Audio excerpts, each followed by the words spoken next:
इस कहानी की शुरुआत में हम ये जान पाते हैं कि गोहान का बेटा फाइनल ड्रिप जैकेट को ढूंढ लेता है एक काफी अजीब व गरीब प्लेनेट पर। कि तभी उसके फादर गोहान का वो वेरिएंट जो यहाँ पर इस जैकेट के बारे में नॉलेज रखता था, उसकी स्पिरिट को वो देख पाता है। और गोहान का वो जो यहाँ पर स्पिरिट है, वो वेरिएंट का स्पिरिट, वो उसे एक्सप्लेन करता है कि इस जैकेट को तुम्हें मेरे पास लेकर नहीं आना है, लाइक जिस बॉडी में मैं हूँ वहाँ पर लेकर नहीं जाना है। तुम्हें इस जैकेट की मदद से मुझे अपने पास बुलाना है, मेरी स्पिरिट को अपने पास बुलाना है। मैं बस तुमसे कम्युनिकेट कर सकता हूँ, तुम्हें दिख सकता हूँ, पर मैं तुम्हारे पास नहीं हूँ। और हाँ, बेटा यहाँ पर अपने बाप ने जैसे कहा वैसे उस चीज़ को करता है और गोहान के वेरिएंट को अपने पास बुला लेता है। गोहान का वेरिएंट एक नई बॉडी के साथ वहाँ पर आ जाता है और अब वो दोनों कुछ अलग ही प्लान करने लगते हैं। मल्टीवर्स के एक कोने से एक ट्रेन रवाना हो जाती है अपने मालिक को फिर एक बार अपने यूनिवर्स में लाने के लिए। और ये है गोहान की ट्रेन जो उसके माइंड से काम करती है। ट्रेन आ जाती है, गोहान और उसका बेटा ट्रेन में बैठ जाता है।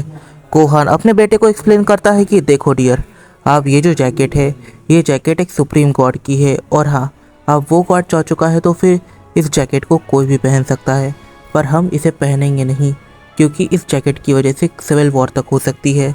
तो हम लोग क्यों ना इस जैकेट के होल्डर बने और इसके साथ कुछ कॉन्ट्रैक्ट करें। मैजेस्टिक गोहान काफ़ी हद तक अपने बेटे से कहता है कि देखो, अब हमारे कुछ सिंपल प्लान होने वाले हैं। फर्स्ट ऑफ ऑल, यहाँ पर मैं अपने किसी ऐसे वेरिएंट्स को ढूंढूंगा जो मेरी तरह स्ट्रेंथ को रखते हो। जब यहाँ पर 1+1 होता है तो क्या होता है, 2 आता है। तो वैसे जब मैं और मेरा वेरिएंट हम दोनों मर्ज हो जाएंगे तो एक ज़्यादा पावरफुल गोहान बनेगा।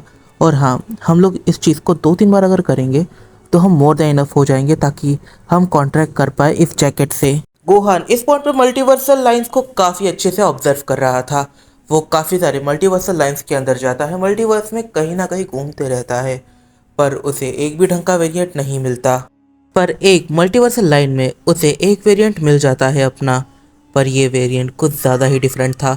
मतलब कि ये किसी और ही अलग टाइमलाइन से इस टाइमलाइन में आकर फंस जाता है।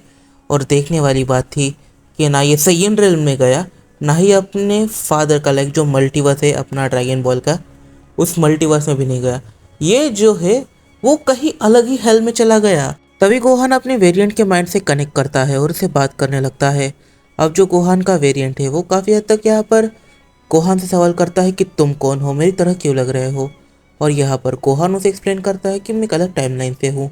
गोहान का वेरिएंट ये चीज़ें प्रोसेस करता है और दोनों ही एक दूसरे से बात करने लग जाते हैं।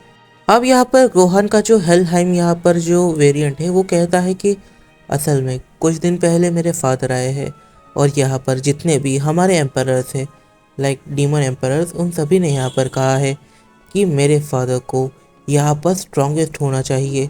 इस वजह से वो लोग एक रिचुअल करने वाले हैं और उस रिचुअल में मेरा होना सबसे ज़्यादा ज़रूरी है। और मैं इस पॉइंट पर प्राउड हूँ कि मेरे फादर ने मुझे इतने सालों के बाद ढूंढा और जब मैं उन्हें मिला तो असल में अब वो स्ट्रॉन्गेस्ट बनने वाले हैं। कि तभी मेजेस्टिक यहाँ पर एकदम से कहता है कि तुम्हें पता है तुम्हारे फादर को आखिर क्यों स्ट्रॉन्गेस्ट बनाया जा रहा है। देखो, कहीं ना कहीं पर जो तुम हो वो यहाँ पर अभी के टाइम पर स्ट्रॉन्गेस्ट है और तुम्हारे जो फादर है वो सेकंड स्ट्रॉन्गेस्ट है, बट काफ़ी हद तक वही है जो चीज़ों को ब्रेक डाउन करेंगे। तो इस वजह से उनका स्ट्रॉन्गेस्ट बनना ही जायज़ है। पर हाँ, जब वो स्ट्रॉन्गेस्ट बनेंगे तब वो अपना आपा खो देंगे और वो डिस्ट्रक्शन मचाने लगेंगे। तो फिर यहाँ पर तुम्हें सामने जाकर अपने खुद के फादर को काम डाउन करना होगा और इसमें तुम्हारी डेथ हो जाएगी। असल में लिखा ये गया है और तुम्हारी डेथ के बाद तुम्हारी वाइफ और तुम्हारे बच्चे वगैरह है, इन सभी का काफ़ी ज़्यादा बुरा हाल होगा। गोहान के वेरिएंट के चेहरे पर एक स्माइल थी और वो एकदम से गायब हो जाती है। मैजेस्टिक गोहान इस पॉइंट पर कहता है कि ओ, लगता है कि माहौल सीरियस हो चुका है। ठीक है, सुनो मेरी बात। अब इस सिनेरियो के अंदर तुम और मैं, हम दोनों एक ही चीज़ कर सकते हैं और वो है हम दोनों मिलकर एक पावरफुल गोहान बन जाए, जिससे कि तुम काफ़ी हद तक अपने फादर को, लाइक वो तुम्हारे फादर नहीं है, तुम्हारे फादर का वेरिएंट है, बट स्टिल तुम इस पॉइंट पर उनसे बैटल करो, मैं बीच में आकर तुमसे जुड़ जाऊंगा, फिर हम लोग उन्हें ईजिली होल्ड करके होश में ला सकेंगे। गोहान का वेरिएंट इस पॉइंट पर कनेक्शन को ब्लॉक कर देता है, पर ब्लॉक करने से पहले उसके चेहरे पर एक हल्की स्माइल थी। इस पॉइंट पर वो यहाँ पर कहता है कि मैं फिर कभी तुमसे कांटेक्ट करूँगा। एंड इस पॉइंट पर वो काफ़ी हद तक मैजेस्टिक के लेवल पर है। इसका ये मतलब है कि वो भी कुछ चीज़ों को जानता है। वो इस पॉइंट पर स्माइल करते हुए वहाँ से निकल लेता है।